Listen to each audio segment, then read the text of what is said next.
新世紀仇敵最惡毒謊言係返教會就係信耶穌。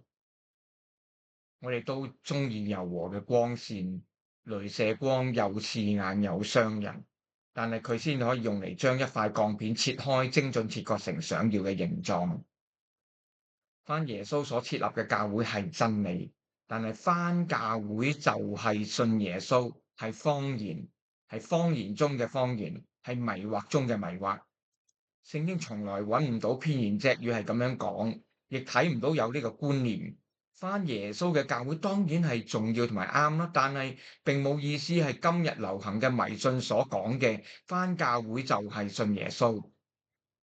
悔改認罪，從罪惡中回轉嘅，先至係信耶穌。馬可1:15，以耶穌為主，遵行神旨意嘅，先至係信耶穌。馬太7:21，因信得救後願意活出好行為嘅，先係信耶穌。以弗所2:8-10，咁樣得救嘅人點會唔注重返教會讀聖經侍奉？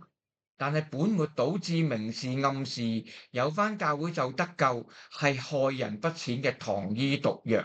其實有返教會唔等於得救啊，因為咁樣冇指證，讓佢哋明白係每天為主而活，持續遵行神嘅旨意，走窄路而唔走闊路。單單有返教會而冇以上呢啲，點樣能夠得救呢？呢個仇敵嘅謊言惡毒，因為佢叫大量基督徒下地獄。係啊，大量基督徒啊！佢哋周復周、月復月、年復年咁樣返緊教會，以為可以進天國，但係最終先至發現被欺騙咗啦。可惜已經太遲。呢個仇敵嘅謊言叫善良嘅基督徒都會失去救恩。佢哋喺信仰上係受教嘅老實人，但係冇被教導同埋訓練而得知，每個信徒都係傳道嘅人或者祭司。雖然唔係每個都係傳道人，若果佢哋知道，佢哋一定都會遵行啊！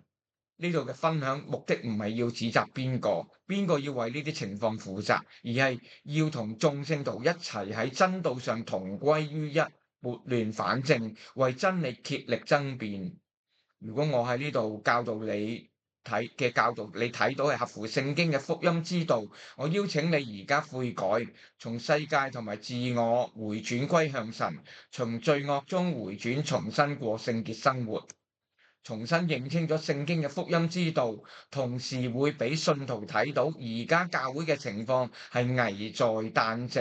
懇請你將呢個短片廣傳，或者你自己製作影片，一同參與撥亂反正。